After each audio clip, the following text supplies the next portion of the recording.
Finally, Cameron Dubois will now present his message.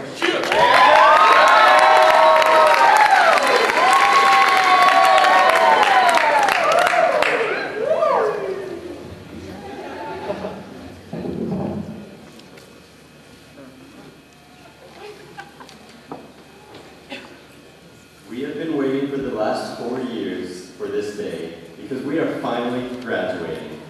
We've been counting down the days, and today's day, we're done. So congratulations to all of you. Now, about this speech. I've applied myself here and there, and have somehow pulled off becoming a valedictorian. When I was a freshman and was already deciding that I wanted to be up here speaking today, my thought was that I should get up here and make all of you laugh. Just have fun with it, not really say anything of substance. Alas, it was not to be. It turns out that as valedictorian, I'm supposed to give a meaningful speech, to inspire and motivate. A speech that will have you in tears one second, bursting with joy the next. Fortunately for you all, this is not that speech. I have learned a lot during my time here at Neah-Kah-Nie from both teachers and friends. A reasonable share of this learning even happened in the classroom as part of traditional teaching. For example, I learned that when lobsters fight, they actually spray urine at each other.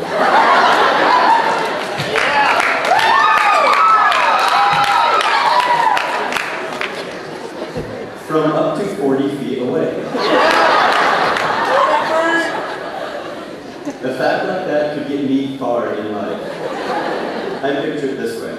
Someday, I'm in my boss's office, doing my best to persuade him that I deserve a promotion and a fatty Christmas bonus. And he's asking me all these difficult, deep life questions.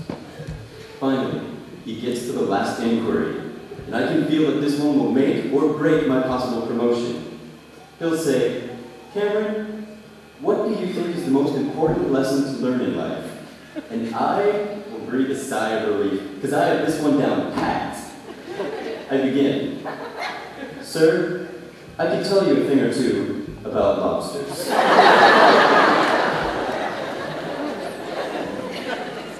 I think, however, that the greater portion of my learning over the last 4 years has come from simply surviving high school. As much as I have tried to fight it, I have learned what it takes to do well in school and not just scrape by. You have to pay attention in class, which is difficult given the presence of verbs, derivatives, the poly-exclusion principle, and George Washington, who did in fact tell a lie and had wooden teeth to boot. You have to study. This was especially difficult for me, not being a fan of late nights myself, or of studying for that matter. And you can never, ever procrastinate for fear of falling behind and being attacked by rabid wolves, by which I mean Miss Martin or Miss Finger.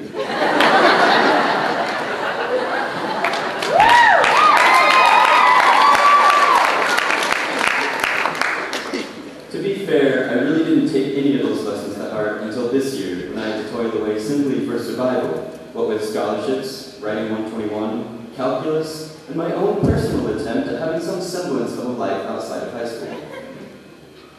Now, I've noticed that in many valedictorian speeches, the valedictorian in question decides to enlighten us further by defining a word that everyone knows and feels completely apathetic toward, but from which some deep wisdom may yet be gleaned. Thus, I would like to define the word luau.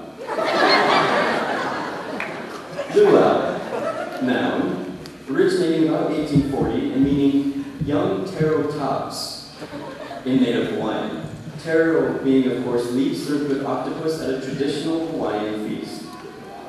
Luau is often used in the context of an island-inspired outdoor barbecue, as in the following. Say, that was some luau, Bill. I wonder, though, if that grass skirt of yours was actually supposed to be worn by a girl. Luau. That is a word from which I can collect great wisdoms. You see, the word luau conjures images of sultry tropical days spent on a remote island wearing shorts and suntan lotion, with evenings devoted to delicious festive banquets and hula girls dancing in grass skirts. Sounds great, right? See that guy in the back? He's thinking, sign me up! place in life, you first must earn a vacation.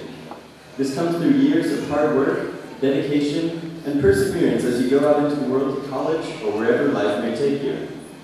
After this come the career stage, the brown nose in your boss stage, and the midlife crisis, which includes a brand new Harley to convince yourself that you are still young and gloriously alive. When that is all finally out of the way, you may enjoy your 3-day-long adventure to the islands, complete with luau. So work hard, kids, work hard. The last big point of a politically correct valedictorian speech concerns an inspiring quote by some famous or powerful man or woman who has come before us. I chose a quote that I find motivating, or at the very least, mildly interesting, by a man named Gary Boulding, who, according to a Google search I recently performed, is either an arena football player or the chief defendant in an FBI case concerning the smuggling of crack cocaine.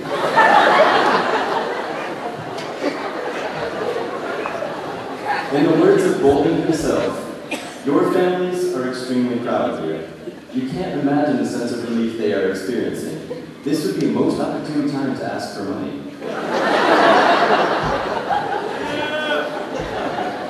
I'm glad that Boulding had the guts to speak such truth in today's society.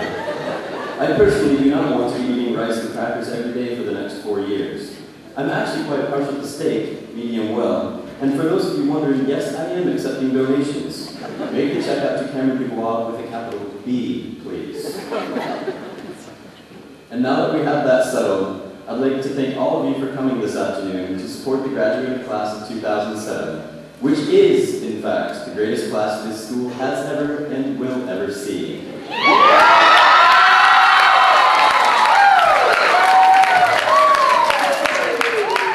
And as for you, my classmates, and my friends, thank you for these last 4 years, and I hope you all visit me at Linfield. Today is yours. Congratulations.